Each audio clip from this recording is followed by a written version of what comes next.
Buenas noches a todos. A nombre del Comité de Columna de la Sociedad Ecuatoriana de Ortopedia y Traumatología, les doy a todos la más cordial bienvenida. Deseo informarles de que el comité ha planificado tener un webinar mensual el último jueves a las 8 de la noche, donde participaremos rotativamente médicos de las provincias del Guayas, de la Suay y de Pichincha, a más de cualquier otra opción del resto de provincias del país. La idea de estos webinars es que sean inclusivos y que todos los miembros del comité podamos participar del mismo. Por otro lado, deseo comentarles de que para el Congreso Nacional de octubre, el comité ha solicitado a la CEOT realizar un curso precongreso en el cual tendremos como invitados a SILACO, a la North American Spine Society, a EuroSpine, la Sociedad Europea, y la AO. Esto como un precongreso de 8 horas. Y tendremos también nuestra actividad del Congreso Nacional, donde todos ustedes son bienvenidos, no solamente en la presentación de temas libres y pósters, sino también realizaremos actividades de simposios, de discusión de casos, a fin de que todos podamos participar y sea un evento totalmente inclusivo. El webinar de la presente noche es Malformaciones Congénitas.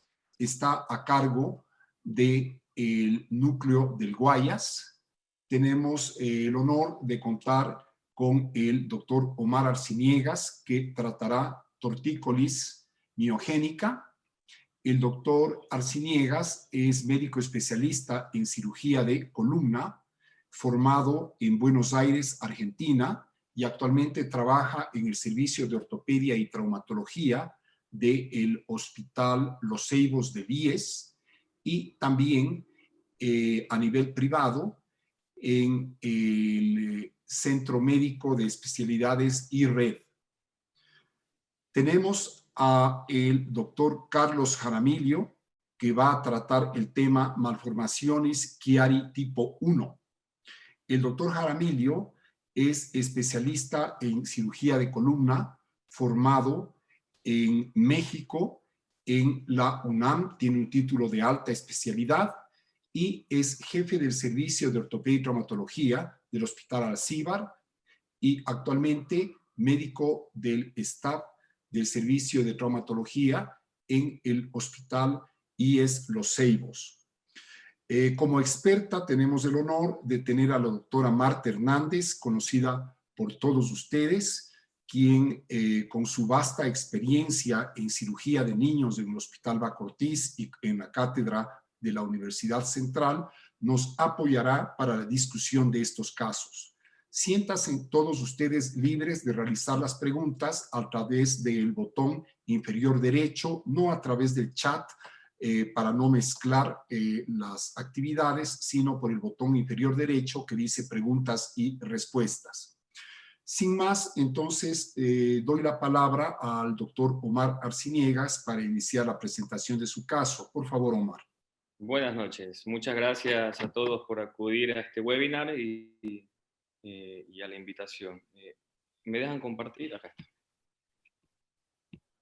No sé si se puede ver. ¿Estoy compartiendo? Correcto, sí, y Sí. lo oímos muy bien también. Sí, se ve, gracias. Se ve muy bien. Ok. Bueno, muy buenas noches.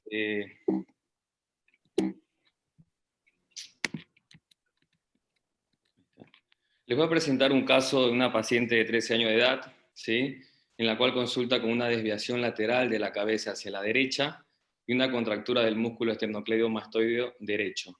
Al examen físico, en el paciente se le palpa endurecimiento en el músculo esternocleidomastoideo derecho con acortamiento del mismo no doloroso. No presenta ganglios, se presenta plagiocefalia, distopía orbitaria, microsomía hemicranial, y al examen físico neurológico está normal. Laboratorios antecedentes sin importancia. Esta es la imagen clínica del paciente, en la cual podemos observar, ¿sí?, engrosamiento del músculo esternocleidomastoideo, se ven las alzas que van hacia la parte clavicular y al esterno, también se ve que al esternón, perdón, se ven también engrosadas. Y esa inclinación hacia la derecha y leve rotación contralateral. A la rotación derecha 80 grados, a la izquierda 60 grados, a la inclinación lateral derecha 45 grados y a la izquierda 30 grados, por el mismo acortamiento en el esternocleidomastoide. Las radiografías AP y lateral, en la cual la analizamos y no evidenciamos ningún cambio en su estructura ósea, tanto en el perfil como en el lateral. Se ven todos los cuerpos vertebrales hasta C7. No me llamó la atención nada, salvo obviamente la inclinación del ángulo cérvico mandibular, ¿no? Se ve esa inclinación hacia la derecha. Se solicitó radiografías dinámicas también, a ver si observábamos algún tipo de inestabilidad a la hiperflexión y a la hiperextensión. No nos llamó la atención nada. En el servicio se le solicitó una ecografía, en la cual el esternocleidomastoide derecho se observa un aumento de cogenicidad y espesor en sus dos fascículos, tanto en que se inserta en la parte clavicular y en el esternón. En las tomografías, tanto en los cortes coronales, sagitales y axiales, no observamos ningún tipo de malformación ni osificación. No coloqué todos los cortes porque si no se me hubiera hecho muchas diapositivas, pero bueno, todo estaba normal, no había ningún tipo de malformación ósea. En la resonancia magnética, en este corte sagital y axial en T2, no observamos ningún tipo de malformación neurológica, todo normal. Tanto en el corte sagital como en el corte axial. Bueno, para hacer un resumen del caso, paciente femenino de 13 años de edad, que consulta por la desviación lateral hacia la derecha, contractura del músculo esternocleidomastoideo derecho, se palpa el endurecimiento a nivel esternocleidomastoideo, sin ganglios, con plagiocefalia, histopía orbitaria, y el examen físico neurológico estaba normal. En la radiografía, como había mencionado, el ángulo cérvico-mandibular, 18 grados aproximadamente.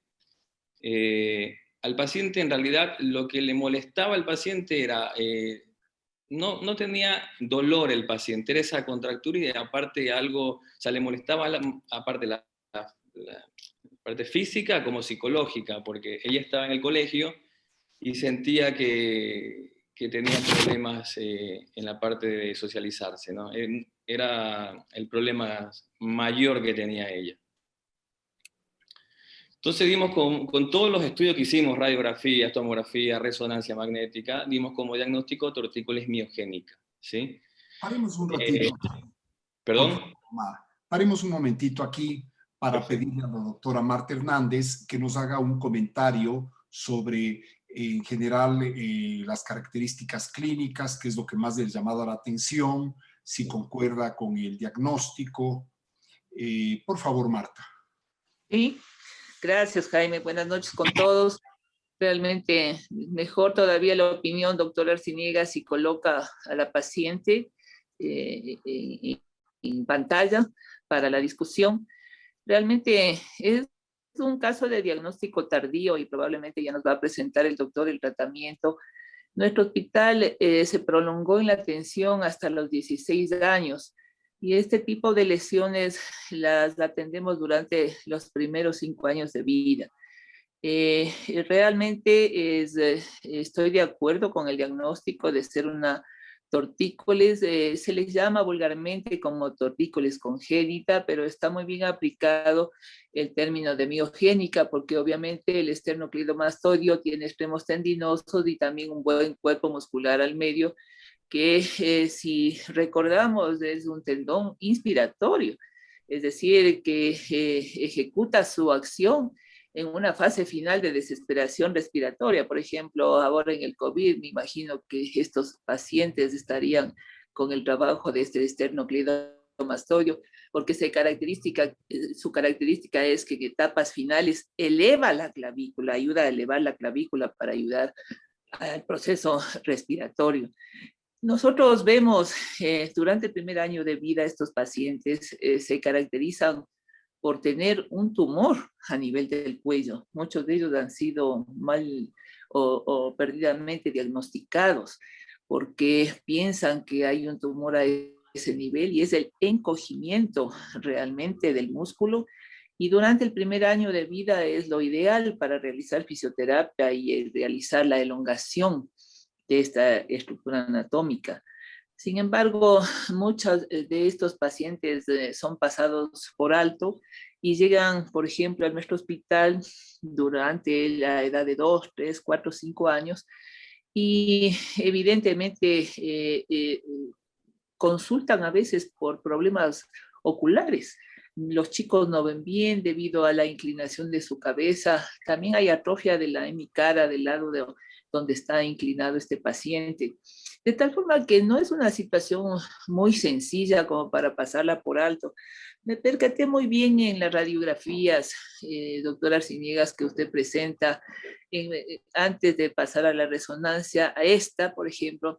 En la radiografía anteroposterior ustedes sí pueden ver a la odontoides. Yo le veo lateralizada para el lado derecho. Y dentro de un síndrome que yo creo que también es conocido para los asistentes, es el síndrome de Klippel-Feil.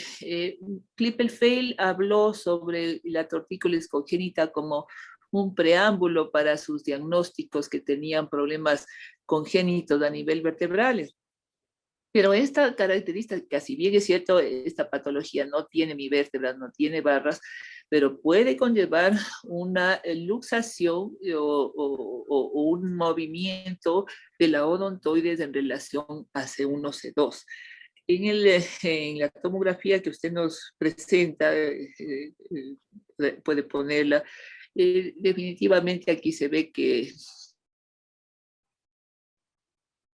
es prácticamente un milímetro, cual es muy bueno, pero hace que esto, por ejemplo, tenga una asimetría de hombros, asimetría escapular, y eso puede ser hasta motivo de un tratamiento quirúrgico ya óseo.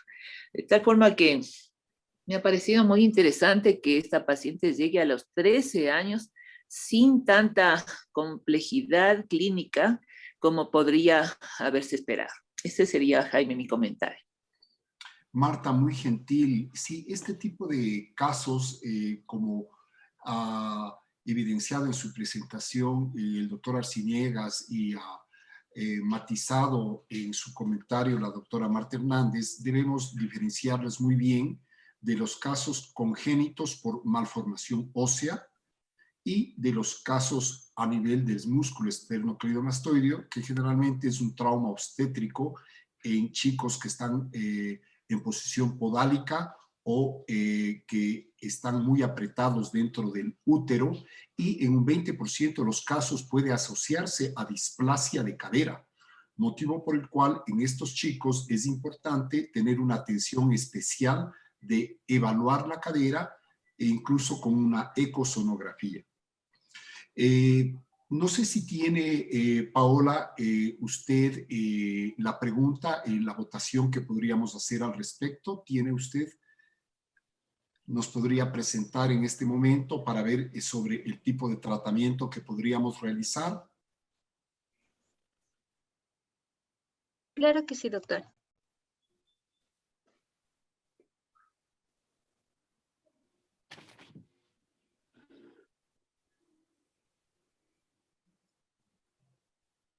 Las opciones estarían como A y B.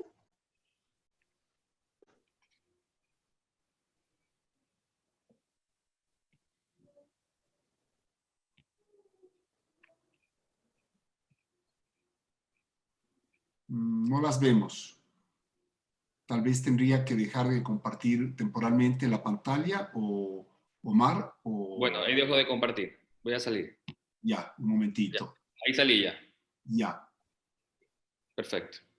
Tal vez ahí usted, Pau, puede poner la pregunta.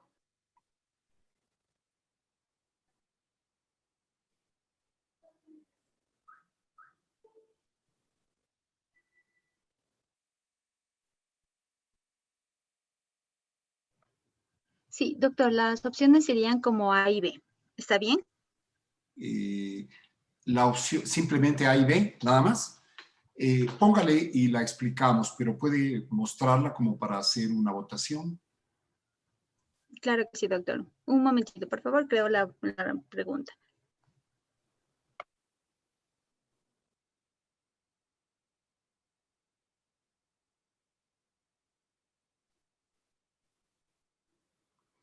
Podríamos hacer así. La opción A sería un manejo conservador, en el cual puede ser la fisioterapia, puede ser el uso de una órtesis adicionalmente, y la opción B sería el tratamiento quirúrgico de esta paciente. Entonces, A sería manejo conservador con fisioterapia y órtesis, y B sería la opción quirúrgica. Les pediríamos a todos ustedes votar en este momento y enviar la respuesta.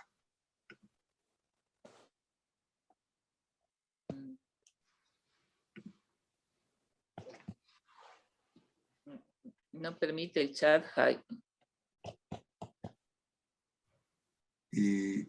Bien, no puedes votar tú, tal vez, Martita, ¿no? Los demás tal vez sí pueden votar, no sé cómo Ya está.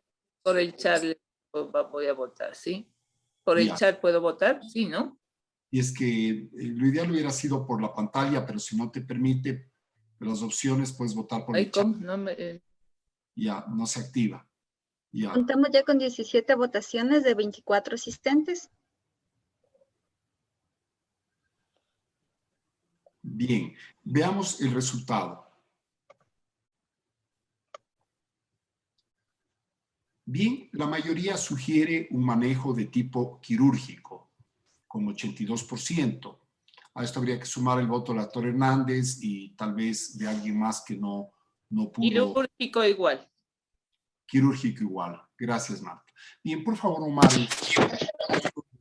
el desarrollo del caso, cómo usted lo manejó y... Sí me escuchan, sí se comparte la pantalla, ¿no? Perfecto, vemos la pantalla y le escuchamos bien. Listo. Bueno, dentro del plan que se decidió fue tenotomía bipolar del esternocleidomastoideo, ¿sí? Este es un artículo del 2010 que lo escribe Pivan y colaboradores de la revista Clínica Ortopedia, ¿sí? En la cual habla sobre los resultados de la liberación bipolar en el tratamiento de las tortícolis miogénicas en pacientes mayores de 10 años.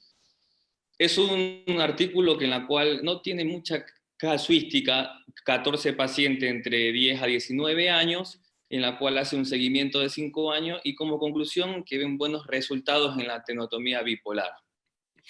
Acá tengo un conjunto de estudios, la comparación de resultados quirúrgicos en tortícolis congénitas descuidadas del adulto, en la cual Hipólito en el 86, Omidi en el 2008, Pérez en el 2011, Seija en el 2012 y estudios actuales coinciden con lo mismo, de que dan buenos resultados la estenotomía bipolar.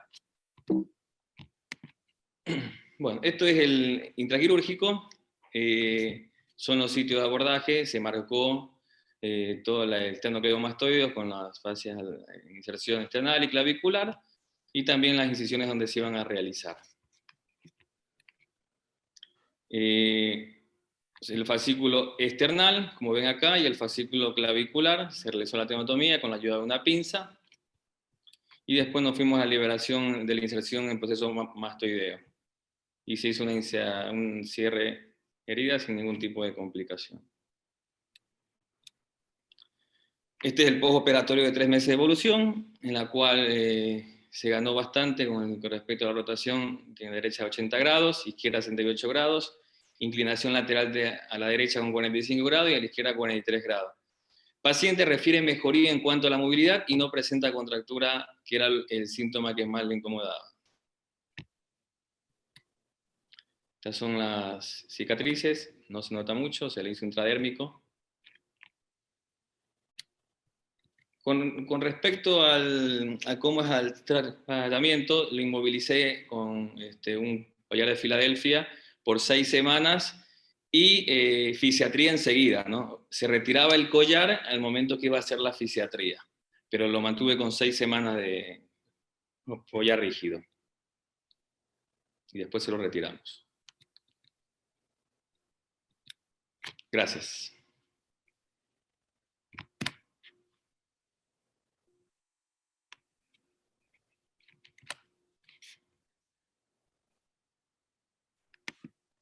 Hola, parece que se me fue ¿Permiten la... un comentario? Sí, Bueno, es el tratamiento adecuado, doctor, el que usted ha tomado. Definitivamente la decisión de realizar la sección bipolar del esternocleidomastoideo es la indicación. El detalle nomás en la parte superior, en la inserción mastoidea, la raíz espinal, ¿no es cierto?, del nervio accesorio, hay que tener cuidado porque a veces incidentalmente puede usted seccionar y dar una atrofia a ese nivel del cuello importante. Eso sería como un acápite, ¿no es cierto?, del detalle técnico. Veo muy bien sus cicatrices, porque está en la línea de fuego, es decir, la tendencia al queloide prácticamente es en más del 90% de los pacientes, pero veo que están muy bien, casi perdidas. Nosotros habíamos iniciado a colocar este gel antiadherente y nos iba mejor sin dejar mucho queloide, porque como es una zona vista en el cuello, no tanto la inserción proximal, pero sí la clavicular, entonces se notaba la parte del queloide, pero le veo muy bien, la corrección es excelente para los 13 años, a veces quedan deformidad un poco por el tiempo transcurrido, pero veo que ha ganado muy buena movilidad. De tal forma que es un caso exitoso. Como un consejo quizás, este tipo de pacientes de pronto le dejaron esperar a esta paciente para ver si es que corrige hasta que definitivamente no corrigió. Pero esto no se espera, se debe resolver y la resolución es quirúrgicamente. En muchas ocasiones se puede hacer pruebas como para ir a realizar la tenotomía a nivel solamente monopolar, pero casi la mayoría es bipolar porque si no, no se corrige. así es. En Bien. realidad, este paciente, muchas gracias, doctora, por su comentario. El paciente nos llega a la consulta ya a los 13 años, o sea, la conocimos en este momento. Yo también coincido con usted, lo ideal sería hacer un poco de medicina preventiva, que yo creo que el éxito, o sea, se hubiera visto mucho mejor con el tema de la corrección, ¿no? Así es. Bien. Buenas noches, si me permite, doctor Moyano. Por favor. Sí, voy a transmitir unas preguntas que han hecho las personas que nos están acompañando. Y una de ellas es de que una vez operado el paciente, ¿qué porcentaje de recidiva tienen eh, estos pacientes, sobre todo pediátricos? Sí, Y es una otra, pregunta del doctor Alexander Pérez. Omar, ¿qué nos comenta al respecto? Porcentaje de recidivas. El porcentaje de recidiva de los pocos artículos que estuve viendo y de la experiencia que hacíamos nosotros en el Hospital Garrahan es muy bajo, por debajo del 10%. Depende mucho el tema del manejo postoperatorio del paciente. La rehabilitación, el uso del collar rígido es importante, obviamente alternándolo con la rehabilitación, que es importante, si no se vuelve a pegar eso. No sé qué opina la doctora. ¿Puedo contestar? Por favor, Yo Marta. creo que sí puede existir, doctores, porque a veces no se seccionan las 4 bandas tendinosas, 2 en cada extremo, porque hay que recordar la anatomía abajo, se hace en una B, se abre en una inserción de la horquilla esternal en la parte interna y la parte lateral en la parte clavicular. Prácticamente estas pueden ser visibles. Increíblemente, a veces en la parte del arco external puede quedar un vestigio y si algo queda puede haber recidiva. Y más todavía en la parte superior, porque en la parte superior se sobrepone los dos gases, es decir, se convierte en un superficial y en un profundo. Y a veces la persona se conforma solamente con la sección del superficial y queda el profundo, que es el más denso. Entonces, siempre se debe como circunvalar la apófisis arriba para que se tenga la certeza de que está liberada. E igualmente ir a las dos inserciones distales para ver si hay la liberación. En muchas ocasiones se tiene temor porque está junto a estructuras importantes como por ejemplo la yugular, y a veces si se va muy abajo de la clavícula puede entrarse tranquilamente a la parte pulmonar, al ápice pulmonar, de tal forma que esos temores, por ejemplo, en el cirujano Nobel puede hacer que haya una recidiva. Nosotros también, como el comentario del doctor, dejamos cuello ortopédico en el postoperatorio, más es por las heridas, para que no se infecten, porque los chicos se topan, están a cada momento queriendo retirarse los apósitos, y puede haber una infección allí, pero el momento que está completamente liberado, ve, la madre dice, se enderezó la cabeza, se observa exactamente la corrección, porque ya no hay el tope, digamos, que impide que la cabeza se esté. Entonces, este detalle es muy buena pregunta, porque este detalle tiene que ir a recordar siempre la anatomía. Abajo, apertura en Y, y arriba, sobre el apamiento de los dos tendones, uno encima del otro. Entonces, si es que uno tiene la certeza de haber realizado la tenotomía, esto se va a corregir. Pero si hay una banda, una fibra, puede haber una recidiva. Sí, podríamos decir que en estos casos, a veces, más que una recidiva, sería una resolución incompleta, una liberación incompleta. Es importante en el transoperatorio hacer las maniobras de rotación e inclinación contralateral para estar seguro y la palpación de si no queda alguna brida o alguna banda residual. Aparte de esto, se recomienda generalmente resecar más o menos 1 centímetro de tejido para disminuir el riesgo de que rápidamente vuelva a adosarse. En relación a la cicatriz, que generalmente puede hacerse una queloides, como indicó la doctora Hernández en la parte baja, a veces uno puede hacer la incisión no sobre la clavícula, no sobre el hueso, sino a un través de dedo, ya a nivel de uno de los pliegues del cuello, y desde ahí bajar hacia la zona clavicular, haciendo así la incisión en tejido del cuello, piel del cuello, el riesgo de el queloide disminuye notablemente. Veo que hay más preguntas. ¿Alguna otra pregunta más, por favor, doctor Robles? Sí, muchas gracias, doctor Hernández, doctor Moyano. Tenemos otra pregunta encaminada cuando se decide un tratamiento conservador. Si está contemplado utilizar baclofeno o toxina botulínica para mejorar el resultado de estos pacientes y no llevarlos a quirófano.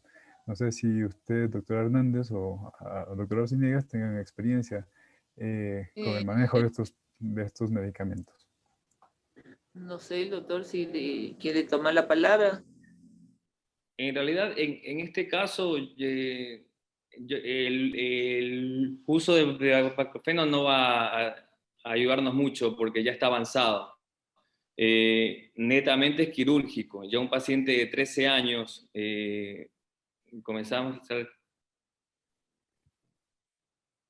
netamente quirúrgico. Mi respuesta sería bajo ningún concepto, porque esta indicación está dada en pacientes neurológicos y en extremidades, sobre todo las inferiores. Recordemos que estamos en el cuello, en un área completamente vital, y que cualquier situación que no sea bien controlada o que tenga tiempo en ser resolutiva puede ser riesgosa para el paciente, y eso es lo que nos interesa como primera cosa. Entonces, bajo ningún concepto está indicado el baclofeno en este tipo de patología. Bien, gracias, doctor. Muchas gracias. Tal vez hay una pregunta adicional del doctor Chang sobre la opción de un manejo endoscópico. Omar, ¿usted conoce algo al respecto? ¿Es una opción? No tengo experiencia, Doc, no sé si Igual yo no tengo experiencia. Bien, bueno, yo quisiera agradecer mucho al doctor Arciniegas, es un caso muy bien documentado y muy bien presentado, y a la doctora Hernández por sus excelentes comentarios y aportes para entender el manejo de este paciente. Nos gustaría entonces entrar en honor al tiempo al segundo caso de la noche, que está a cargo del doctor Carlos Jaramillo. Por favor, Carlos.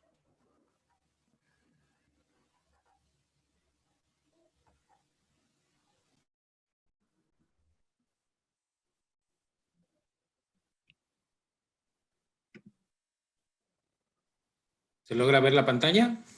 Sí, tal vez si la magnifica y se le escucha muy bien. Correcto. Muy buenas noches a todos. Gracias al Comité de Columna por la invitación. Les voy a presentar un caso algo reciente que nos llegó al servicio.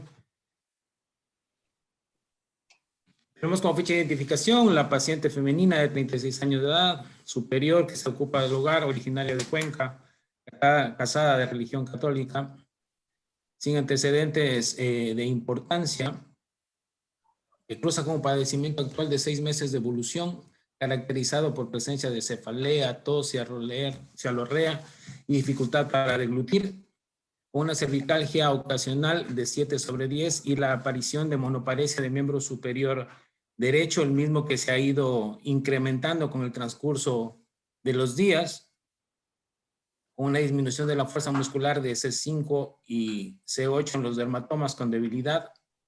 Y el cuadro clínico se presenta una reagudización a las 8 semanas previas a la llegada al consultorio y que inicia con afectación del miembro inferior derecho, además de la formación de alteraciones en la coordinación de los movimientos finos de las manos y alteraciones del equilibrio.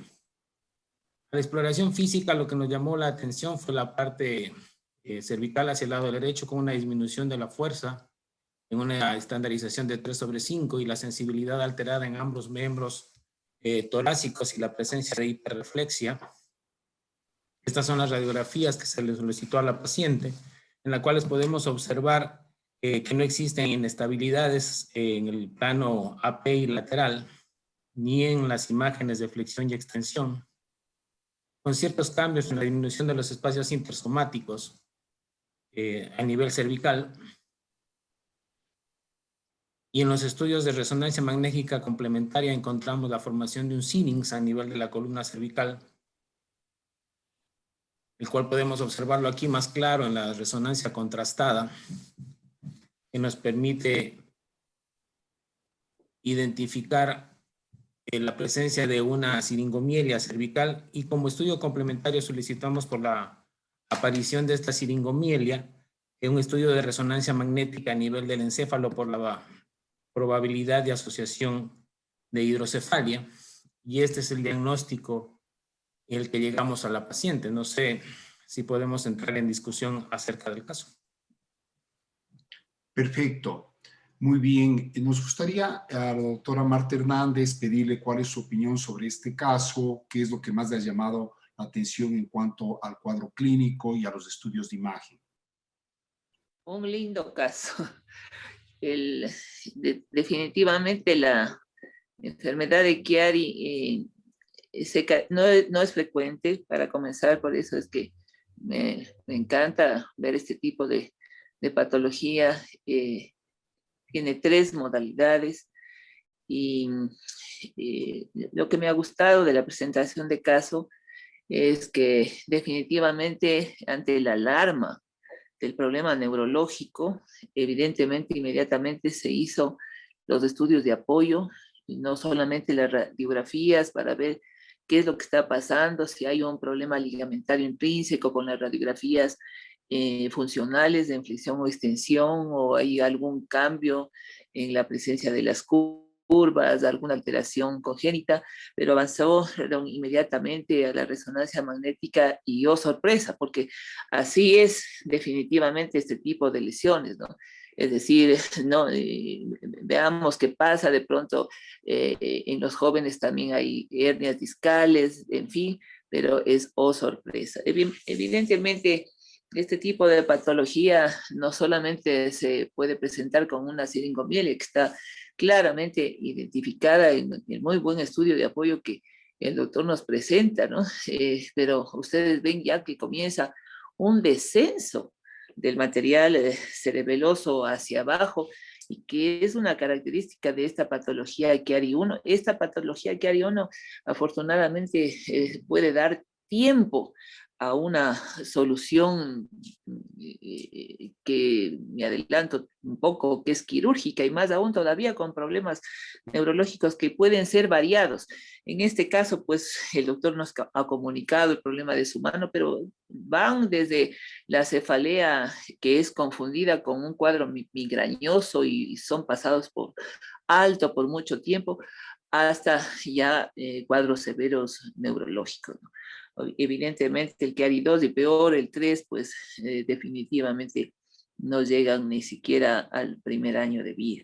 De tal forma que un lindo caso, doctor, le felicito, y muy excelente sus fotografías, se ve exactamente la patología en discusión, como para un excelente aprendizaje de los asistentes y de todos nosotros.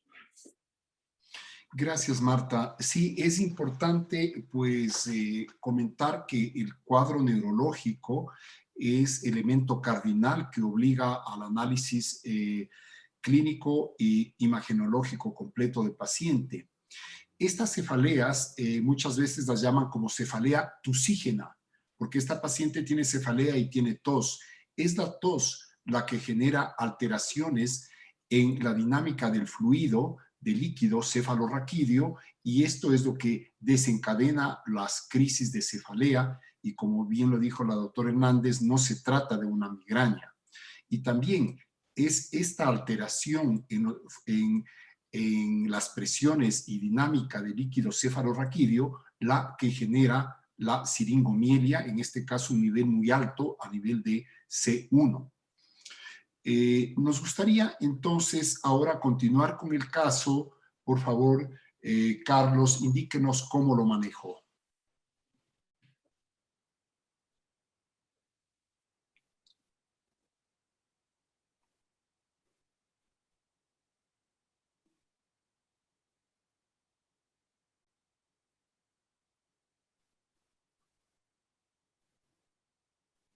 No le escuchamos, Carlos.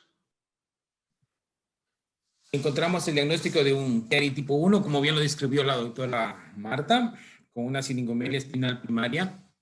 En la reunión que tuvimos de staff decidimos realizar una descompresión suboccipital más la realización de duroplastía y resección mediante laminectomía del arco de C1, y la cirugía fue realizada el 6 de febrero del mes anterior. Bien, me gusta imágenes. Ya. Sí, tenemos las imágenes de la cirugía, en la cual los detalles técnicos para realizar esto ya acá todos los conocemos, pero por un proceso de aprendizaje los vamos a detallar. Se realiza una ampliación del espacio del foramen posterior, de la fosa posterior, entre 2 y 2.5 centímetros, realizando esta apertura de este diámetro. Posteriormente se procede a la realización de la exposición de las amígdalas cerebelosas, como lo observamos aquí, observando que existen una protrusión de las mismas debido a la fosa posterior pequeña. En esta misma imagen podemos apreciar la formación y la resección del arco de C1, como lo apreciamos en este nivel. Procedimos a hacer una duroplastía a través de la resección de pericráneo, a través de la misma incisión, inmediatamente posterior a la realización de la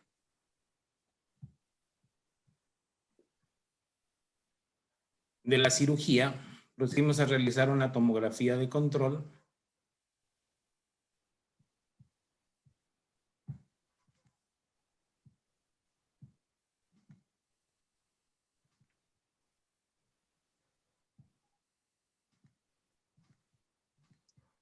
¿Es un video tal vez? Sí, no. Ya no corre. No corre. Deme un segundito, por favor.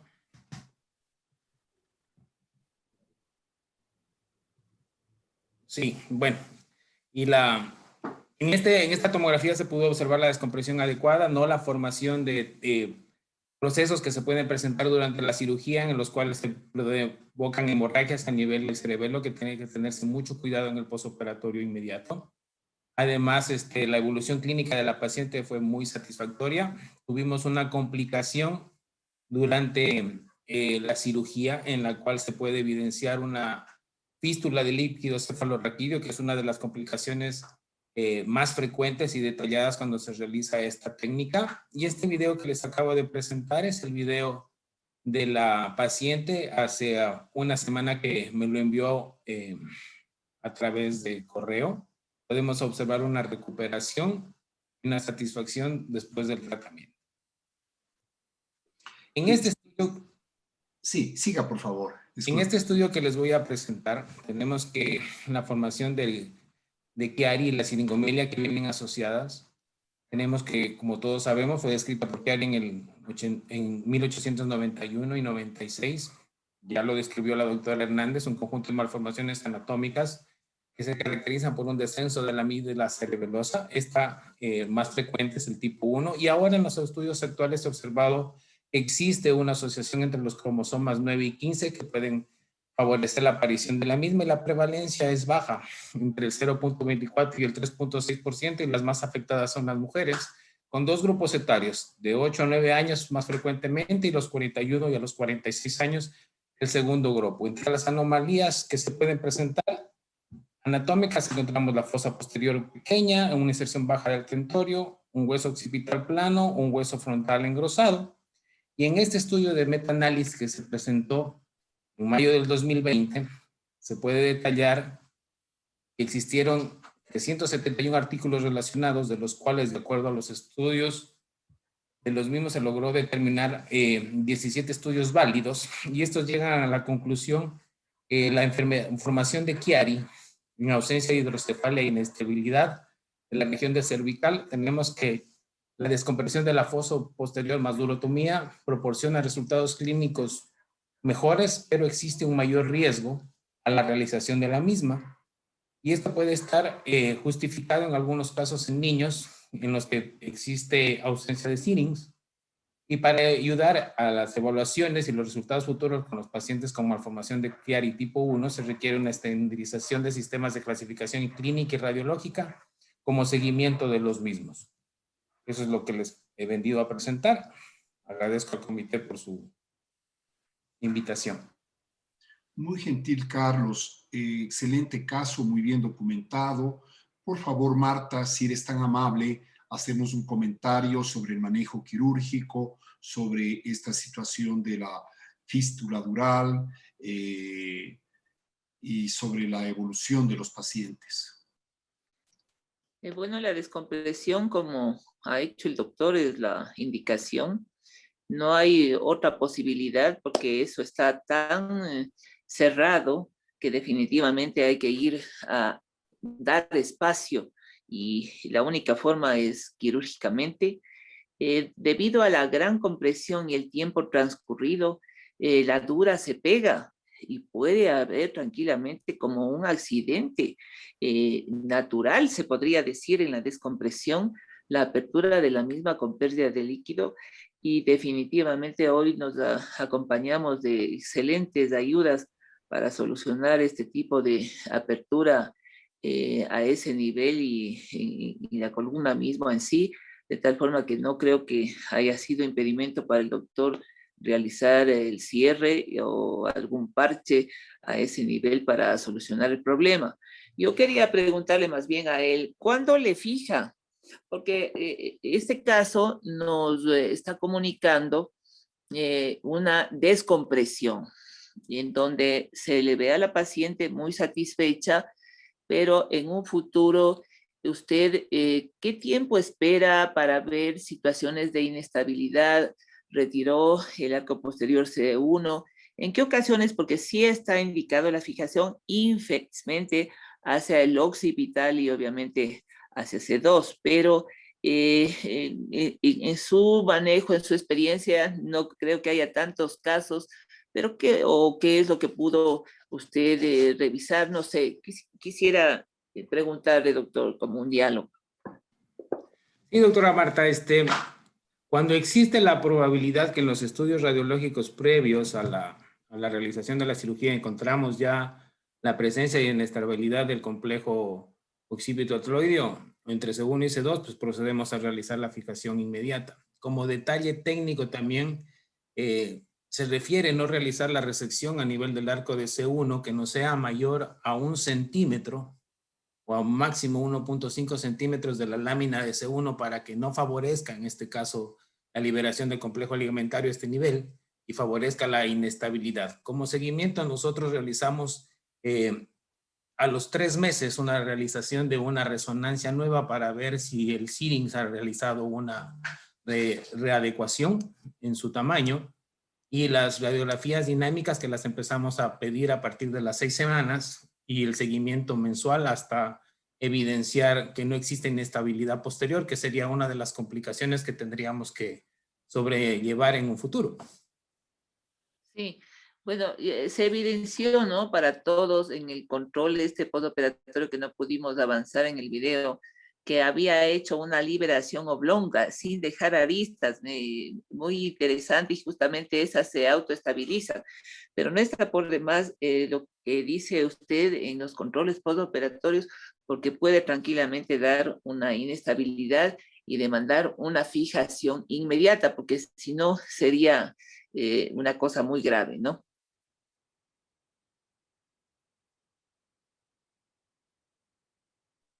Estamos totalmente de acuerdo, doctora Martito. Algo que quisiera comentar también en estos casos es que ocasionalmente esta patología se asocia a hipoplasia de odontoides en pacientes, por ejemplo, que tienen síndrome de Down o que tienen morquio. Y en estos casos, si hay en el análisis de la estructura ósea una hipoplasia de odontoides o alguna otra causa de inestabilidad, ¿no? Entonces, en estos casos ya de entrada se debe pensar en una artrodesis, ¿no? Pero no es este el caso. Me gustaría saber si hay alguna pregunta. Veamos. Parece que no. Bueno, yo creo que hemos revisado la noche de hoy unos 2 casos muy interesantes, realmente muy bien documentados, que nos han enseñado a todos los que hemos asistido a este evento.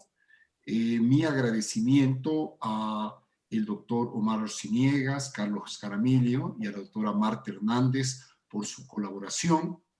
Nuestro interés es simplemente retomar las actividades del Comité de Columna con lo que es nuestra pasión, precisamente discusión de casos, presentación de trabajos, revisiones bibliográficas, y les invitamos desde ya para el próximo mes, último jueves a las 8 de la noche, para el siguiente webinar.